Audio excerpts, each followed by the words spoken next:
Hello guys and welcome back to Short Film. Today, I'm going to do a recap of an American war/adventure film called Troy, which came out in 2004. The film is based on the poem Iliad by the legendary Greek poet Homer. This epic movie portrays the battle between the ancient kingdoms of Troy and Sparta. While visiting Spartan King Menelaus, Trojan Prince Paris has an affair with Menelaus' wife, Helen, and takes her back to Troy.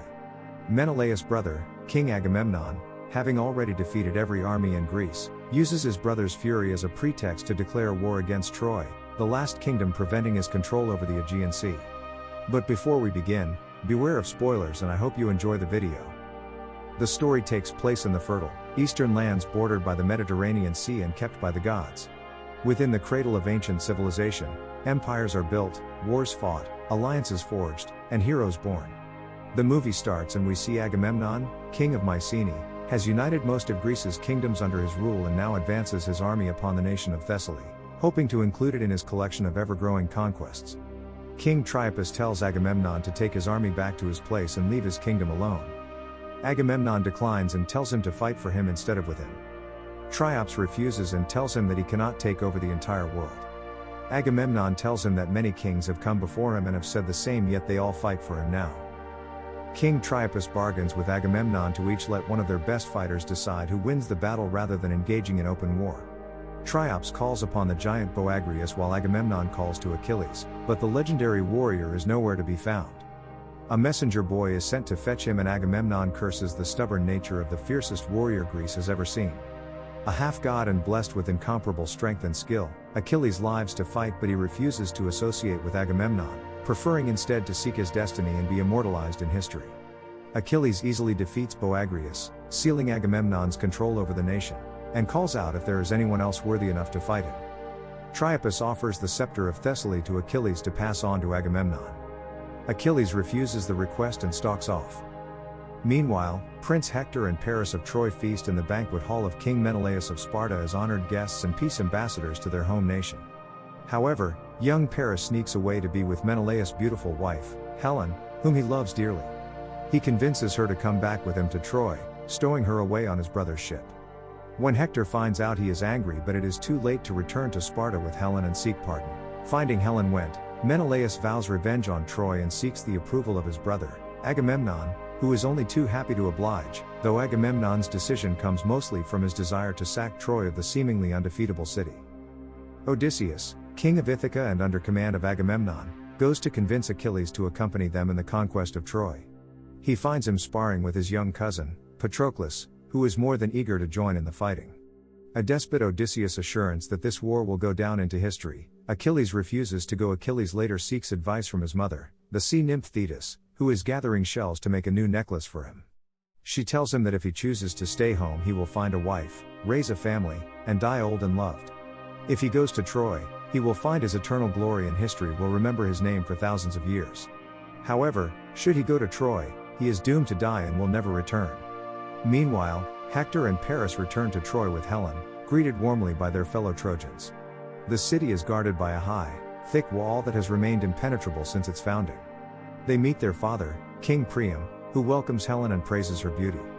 Hector is reunited with his wife, Andromache, and his infant son. Achilles decides to join Agamemnon's campaign against Troy but brings his warriors, the fierce and infamous Myrmidons, led by Eudora. Patroclus accompanies them as well.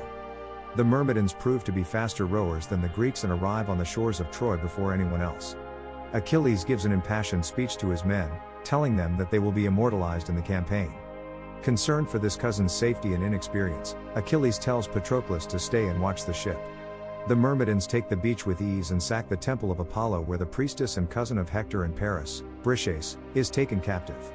In a defiant move, and despite a warning from Eudorus not to offend the gods, Achilles decapitates the statue of Apollo. Prince Hector leads an offensive to keep the Greeks at bay and runs into the temple where Achilles confronts him but refuses to fight him. Achilles explains that their fight would be suited best in front of an audience and he allows Hector to leave. Briseis is brought to Achilles' hut as his prize. She berates him for killing the priests of Apollo before he is summoned to see Agamemnon, who is preparing to celebrate the victory. There, tensions rise as Achilles and the king argue over claims to the victory. Agamemnon goes further by bringing in Briseis, claiming her as his spoil of war, enraging Achilles. He threatens to fight for her, but she angrily interjects, saying that no one else will die for her. Achilles stays his blade, to the surprise of Agamemnon. Achilles vows that Agamemnon will one day fall under his sword. That night, Priam seeks the advice of his advisors and elders with his sons in attendance, discussing how best to defend against the Greeks. Paris offers an alternative to bloodshed. He will fight Menelaus for Helen's hand. The winner will take her home and the loser will burn before nightfall. Later, Priam speaks with Paris in a courtyard and admits that in all the wars he's fought for power or land, a war fought for love makes more sense. He gives Paris the sword of Troy, forged at its founding and containing the history of their nation. He explains that as long as a Trojan wields it, there is hope for their people. Hector goes to see his wife and son. She fears for his life and can't imagine living on without him. He comforts her before getting up to see his brother. In the halls, he sees a cloaked figure and gives pursuit to find that it's Helen trying to leave the city. She is remorseful for being the sole reason so many Trojan men died that day, but Hector tells her that returning to Menelaus will not end the war and that she is a princess of Troy now. Helen returns to Paris. The next day, Agamemnon's army marches for Troy while Achilles, still seething over his loss of Briseis, watches from a nearby hill with his men. Hector and Paris ride out to meet Agamemnon and Menelaus before the battle. Agamemnon demands that the Trojans return Helen to his brother and submit to his rule. Hector bravely rebuffs, but Paris offers to fight Menelaus one-on-one, hoping that will settle the dispute. While Agamemnon could care less about returning Helen to his brother, he allows Menelaus the opportunity to issue revenge. The two begin their fight and Menelaus is stronger. Paris, fighting under his brother's advice of waiting until Menelaus tires, is wounded and disarmed, but, before Menelaus can deliver a death blow, ducks away and crawls back to his brother. Stunned at his cowardice, Menelaus demands the fight to continue, but Hector defends his brother and drives his sword through Menelaus, killing him. Enraged, Agamemnon charges forward with his army. Watching from his hilltop, Achilles curses under his breath at Agamemnon's inability to keep his ranks in formation. Hector proves to be the more able warrior and overpowers the Greeks with his tactics. One of the strongest Greek warriors, Ajax, is felled by Hector. Odysseus advises Agamemnon to fall back before he loses his entire army and the Greeks retreat to the beach where their archers provide a defense. With Menelaus dead, the primary reason for the assault on Troy is gone and Agamemnon struggles to think of a way to rally the troops to his cause. Odysseus suggests that Agamemnon put his reservations aside and enlist Achilles to fight again. Outside, Briseis is tossed around between Greek soldiers, having been given to them by Agamemnon. Before she can be cruelly branded, Achilles steps in and takes her back to his hut. He gives her a wet cloth to clean with and some food. When she questions why he fights and defies the gods, he shows her a more reflective side to his nature and explains that the gods are jealous of men for their short, mortal lives. As such, everything is more beautiful. Priam consults with his advisors again while Paris laments over his cowardice. Helen assures him that, though Menelaus was a strong warrior, she hated her life with him. She'd rather have someone to love and grow old with than to see him die on the battlefield. Hector advises his father that the Greeks underestimated Trojan strength and that they should not do the same. However, General Glaucus wants to strike preemptively. High priest Archetolamus claims Troy is favored by the gods, citing bird omens. Despite Hector's warnings to keep behind their walls, Priam favors his advisors and issues an attack before daybreak. As Achilles sleeps that night, Briseis takes a dagger and holds it to his throat. Without opening his eyes, he encourages her to kill him, but she hesitates. They realize their feelings for each other and make love. Achilles decides that he's had enough of war and offers to take Briseis away from Troy. Afterward, he speaks with Eudorus and tells him that they will go home. Patroclus is devastated, having hoped to take part in the battle. Achilles returns to his hut. Just as dawn approached, the Trojan army, led by Hector, set up on the dunes and sent hundreds of lit arrows into the sand. The Greeks awakened in time to see large balls of hay being rolled down the hill towards camp, ignited in huge fireballs by the torched arrows. Banging their shields to intimidate their enemy, the Trojans advanced toward the Greek camp. Suddenly, Achilles appears in his armor and rallies the troops to fight. Achilles fights his way toward Hector and the two engage in combat. Greeks and Trojans alike surround them, edging them on, until Hector slits Achilles' throat with a swift slash of his sword. Achilles falls, gasping for breath, while the Myrmidons look on in horror.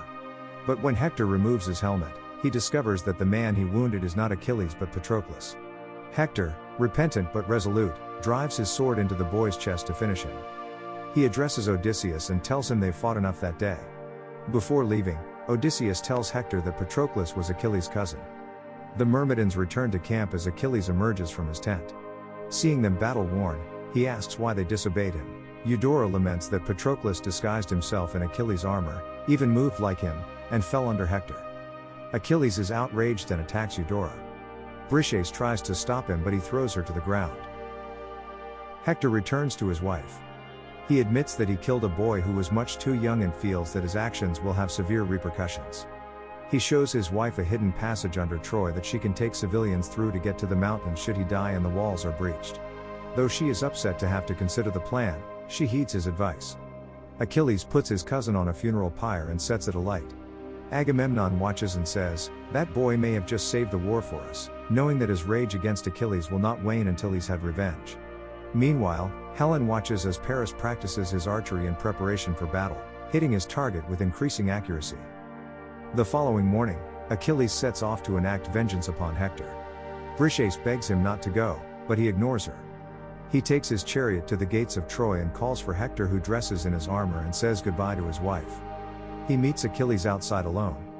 Achilles throws down his helmet so that Hector can see his face. Though Hector tries to reason, Achilles is bent on bloodlust. As they begin to fight, Priam and Paris watch while Helen comforts Andromache, who can't bring herself to look. The two fight furiously, breaking each other's spears. Hector trips on an embedded stone and is ordered by his opponent to stand and resume the fight. Achilles overpowers Hector when he throws the tip of a spear into his chest and finishes him off with his sword. He then ties Hector's legs together behind his chariot and drags him away, back to the beach, while the Trojans look on in horror. When he returns to his hut, Briseis cries out and asks when the killing will stop before leaving. That night, Achilles is visited by a stranger in a cloak. The stranger kisses Achilles' hand before revealing himself as King Priam. Having stealthily entered the Greek camp unnoticed, Priam begs for the return of his son's body to be given a proper burial. He tells Achilles that, while Hector killed his cousin, he did not know who it was, and he asks Achilles how many cousins and brothers he's killed in his time. Despite being enemies, he asks for respect. Achilles relents. He weeps over Hector's body, promising to meet him in the next life, before giving him to Priam. When Briseis comes forward, Achilles allows her to go home and apologizes for hurting her. He gives Priam his word that the Greeks will not attack Troy for 12 days to allow for proper mourning. When Agamemnon hears of Achilles' secret treaty with Priam, he becomes incensed. Odysseus, who notices the sculpture of a horse a fellow soldier has made for his son, proposes a plan, using the 12 days of mourning to their advantage. After 12 days, the Trojans discover that the beach has been abandoned and various bodies lie in the sand. They appear to have been taken by disease and, where the heart of the camp once was, a large wooden horse has been erected. Priam is advised that the horse was left as a gift to the god Poseidon and is encouraged to bring it back to Troy. Paris, who is suspicious, urges his father to burn the horse immediately, but Priam brings the horse into the city where it is revered as a sign of the end of the war. A Trojan scout, hiking through the cliffs outside the city, comes upon a cove apart from the main beach and discovers the Greek armada hiding there. However, he is killed by an arrow before he can warn the rest of Troy. Meanwhile, the whole city celebrates into the night. Once everything has quieted down, the horse opens and Achilles, Odysseus, and a small detachment of Greek soldiers emerge and slay several guards and open Troy's gates. The Greek army quickly pours into the city, pillaging and burning homes and killing any Trojan who stands in their way, while a tearful Priam can only watch. Soldiers of Troy attempt to defend the royal palace but fail. As Priam prays before the statue of Apollo and asks why he's been forsaken, Agamemnon approaches behind him and stabs him in the back. Achilles, meanwhile, searches the city for Briseis. Paris and Andromache lead surviving civilians down to the secret passage where Paris gives a young boy, Aeneas, a progenitor of the Romans, the sword of Troy, reciting what his father told him. He then returns with his bow and arrow to help fight.